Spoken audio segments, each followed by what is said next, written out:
Le Coran pendant le mois de Ramadan. Salam alaikum, moi c'est Asma et bienvenue sur mon empreinte. Mon empreinte, c'est mes pensées, mes réflexions que j'aimerais te partager. Avec ce podcast, j'espère qu'on pourra grandir toi et moi, devenir de meilleures personnes et créer un meilleur lendemain. Et n'oublie pas, à chaque pas que tu fais, c'est une empreinte que tu laisses.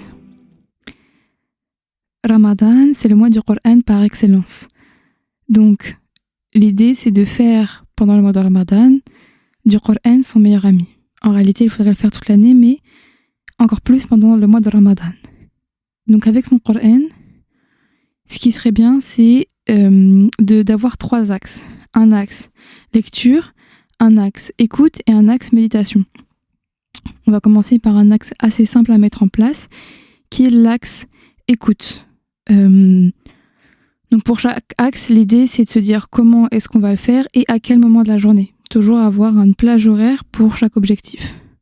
Donc l'écoute du Coran, ça peut être par exemple tout simplement pendant les prières de Tarawih.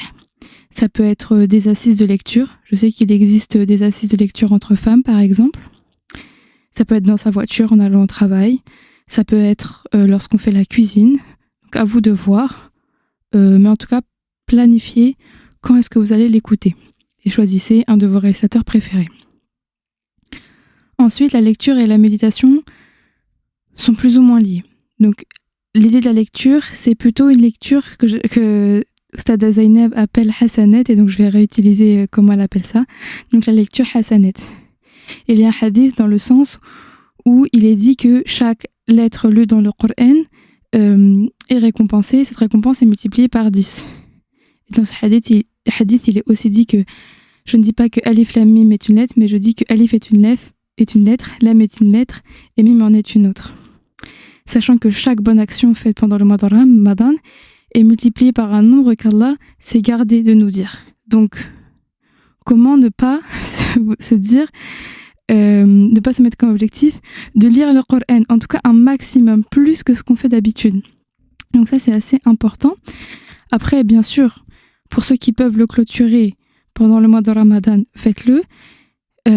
Mais pour définir vos objectifs, regardez ce que vous êtes aujourd'hui. Si vous êtes quelqu'un qui ne lit, qui a du mal à déchiffrer, qui a du mal à lire vite, etc., peut-être que vous mettre un objectif de clôturer le Coran, c'est peut-être un peu trop. Peut-être que moi, ce que je vous conseille pour la lecture, plutôt que de définir un nombre de pages, définissez-vous une plage horaire. Par exemple, chaque jour, le matin, je vais lire, après la salat al-fajr, 20 minutes.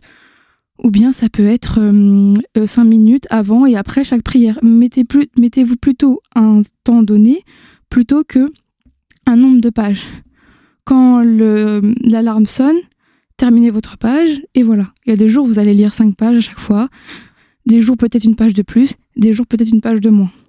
Si vraiment ça vous tient à cœur de terminer le Coran, vous pouvez le commencer avant Ramadan.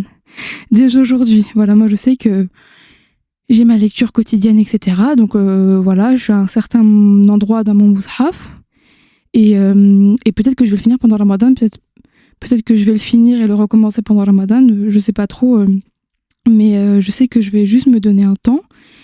Si je le finis, alhamdoulilah, si je le finis pas, c'est pas très grave. Le plus important, c'est quand même d'augmenter un peu le nombre de pages qu'on lit par rapport au quotidien, parce qu'on vise un nombre de hasanat. Et la méditation, alors elle peut se faire de 2 manières.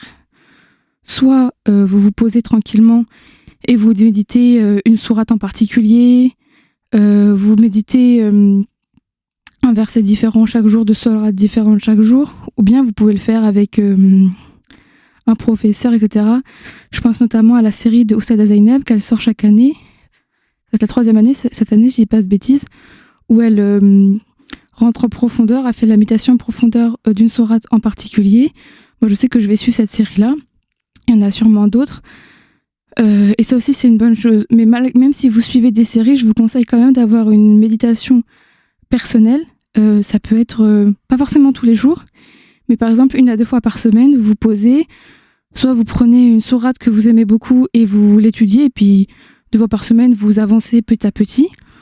Ou soit vous ouvrez votre mushaf et vous choisissez un verset et vous le méditez. Et une idée de comment faire une méditation complète, et faut écrire.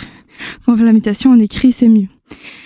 Vous notez d'abord le contexte de la sourate ou du verset. Vous pouvez mettre 1 ou 2 lignes de tafsir. Ensuite, vous faites votre tadabbur, donc votre méditation. Vous choisissez une action à mettre en place. Et ensuite, faites une dua par rapport à cette ayah que vous avez lue. L'idée, vraiment, c'est pas juste de lire le Coran pour le lire. Le Coran, il a été révélé pour être médité et pour être appliqué. Donc, on vise l'application du Coran plus que sa lecture ou son apprentissage. Donc, pour conclure cet épisode, le Coran, c'est le mois du Ramadan, donc on ne peut pas le laisser prendre la poussière sur nos étagères. Ça, c'est fini. On essaye de mettre en place 3 axes avec notre Coran. Un axe lecture, un axe écoute et un axe méditation. L'axe méditation est très très important. On veut pouvoir sortir du mois de Ramadan en ayant médité certaines parties du Coran et les avoir mis en place. Comme ça, dans notre lecture quotidienne le reste de l'année, quand on retombera sur ces versets, on se rappellera de cette méditation, on se rappellera de tout ce qu'on a appris pendant Ramadan. Et Inch'Allah, ça nous fera des rappels et on remettra des choses en place, par exemple, qu'on a pu oublier. Merci de m'avoir écouté. J'espère que cet épisode a été utile. Si c'est le cas, n'hésite pas à le liker, à le partager et à le commenter. Et on se retrouve pour un prochain épisode, Inch'Allah, par la permission d'Allah. Salam alaikum.